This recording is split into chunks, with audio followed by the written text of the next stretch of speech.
This book, Citizen, appears to aim at an audience which is far wider than that which we associate with poetry. Well, I felt that I wanted a book that actually came out of the poetic tradition, which is the oral tradition. And so this book started with storytelling. I went to people and I said, tell me your experiences. So if it feels more natural, perhaps, it's because the words came out of the mouths of other citizens, in a sense. Did you shape them? I didn't write anything down when I heard it. I listened. And then later, what I remembered because of the language, oddly, and not because of the content. And so I was really interested in the way a story was told. And that determined which incidents I then wrote down and shaped. And the shaping had to do with little things like understanding why a person would say X or Y thing. And so, for example, there's a story where a woman says, the man stepped in front of me. He says, I didn't see her, and so she says to him, you must be busy. You must have been in a hurry. And after she told me that, I thought, why did she say that to him?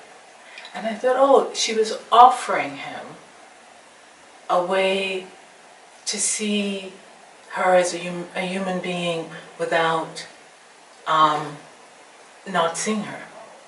And so I put in, she offered. So those are those moments where if my editorial sense came in, it came in sort of mediating the statements. The choice of voice is very interesting in this book, in this collection, because it changes. You start off by addressing the reader as you. By the end, you're using every pronoun known to man, and some not yet. What dictated, what shaped that choice?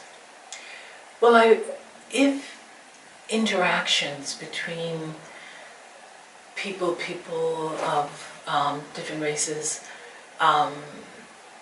reduced a person to feel that they didn't completely own the first person, the use of the I, then I wanted the book to recoup that by the end. And so it was always my intention to bring the pronouns back so that we would re-enter community with we, and the I would reappear in the body of the person who felt they had lost the I. Is it hard for some people to say I? Well, it's not necessarily that it's difficult for them to speak the word I. The question is, are they heard as an I?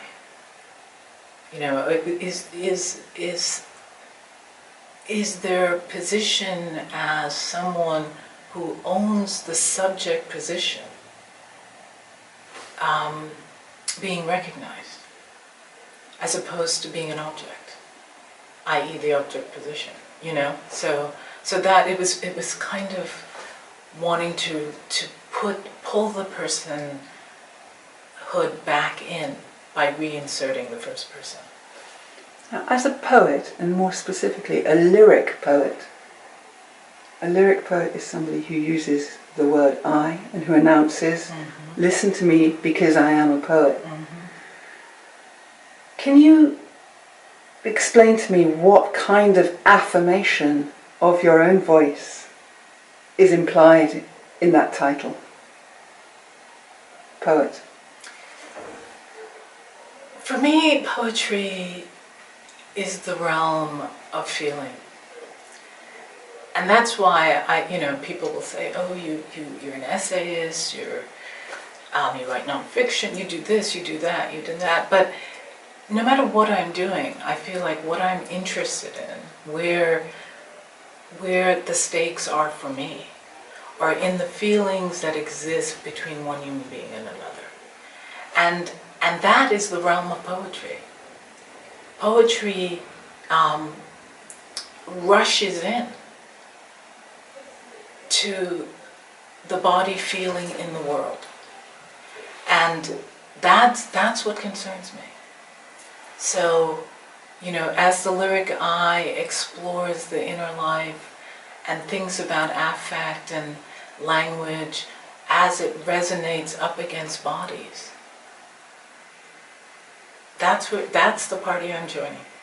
So, you know, I am a lyric poet. Yeah. Are there things that could not be said in any other way? I believe so. I think that other modes of writing privilege their objectivity.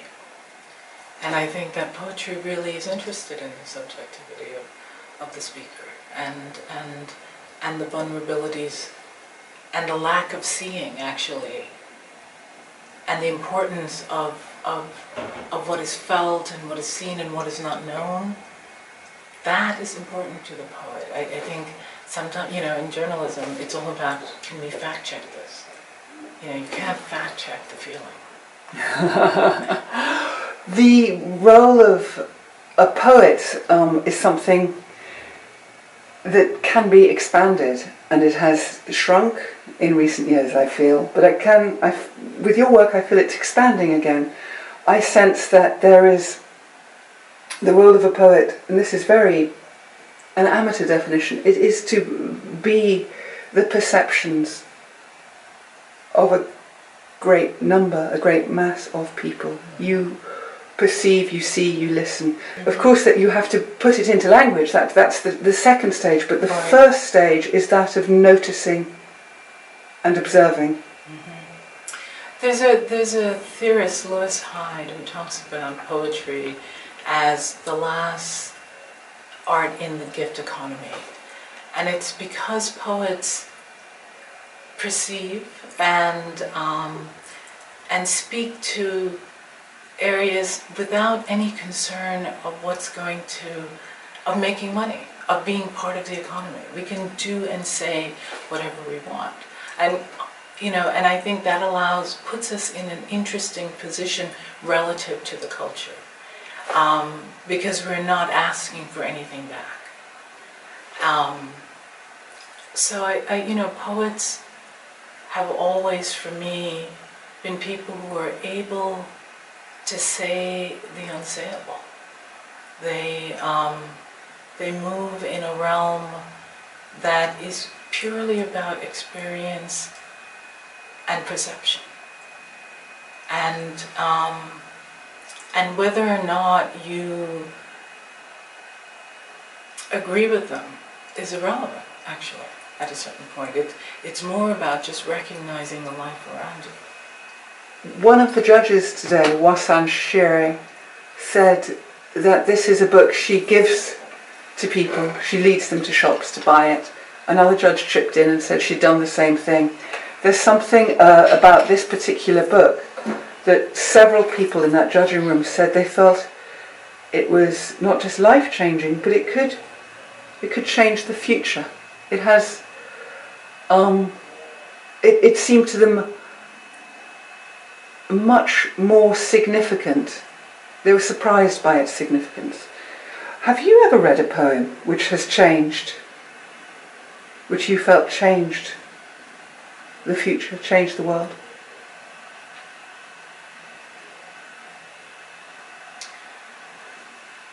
I think that I wouldn't be a poet if I didn't feel that poets have affected me deeply and profoundly. I think that I remember reading the work of Paul Celan and understanding what it felt like to have lost connection with everyone close to you. And, you know, even as I have read about the Holocaust and seen films about the Holocaust, suddenly this poet was able to put me in a place where I could feel the aloneness as something both terrifying and recognizable. So, and I think that's true also in the work of Rilke for me, in the work of Yeats. I mean, one of the things I love about Yeats is that he's also very ornery, you know, and so when he talks about someone like Maud Gonne, he's pissed that she's not in love with him. And so I love poets that show up with their full humanity, even when some of it is maybe a little bit distressing. Yeah, a bit coarser than we wished for, WB. Exactly. Yeah. You could say, and indeed on first reading this book, I felt, help, I'm going to be lectured. I'm going to be made to feel terrible. Mm-hmm. I'm not going to enjoy this book because it comes armoured with this reputation of being a big book about race, which white liberals should read because it'll make them realise how implicated they are. Can you speak about that? Because I'll tell you that it had a very different effect in the end. I found myself enjoying it. I wasn't suffering. Maybe I should have suffered more as I read it. But it's a very uneasy, I don't know how you do it. Well, I think, you know, often people say to me, you must be angry about these interactions. And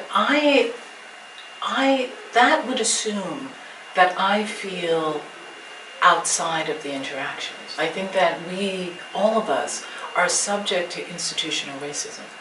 And in many ways are subject to a history that comes pouring in. And we're all trying to negotiate our way around this. And so it's really about, for me the book is about intimacy and what obstructs the ability for two people to move forward. And that until we are able to understand that actually history, assumptions, prejudice, all of those things are always in play. And in play in my attempt to dodge, in play with my attempt to not understand fully what this is, you know? Because I think for people of color, sometimes you're not even sure. You know you feel funny, but is this just a mindlessness moment, or is this a slight? So all, you know, we're all always negotiating, and so I can't be didactic because I don't know. You know what I mean? I don't know. I think that's the space you give the reader. Exactly. It's just a question of seeing and recognizing. And if you feel like this is a place that you can inhabit, then inhabit it. And change. And change, hopefully. Hopefully. Thank you, Claudia.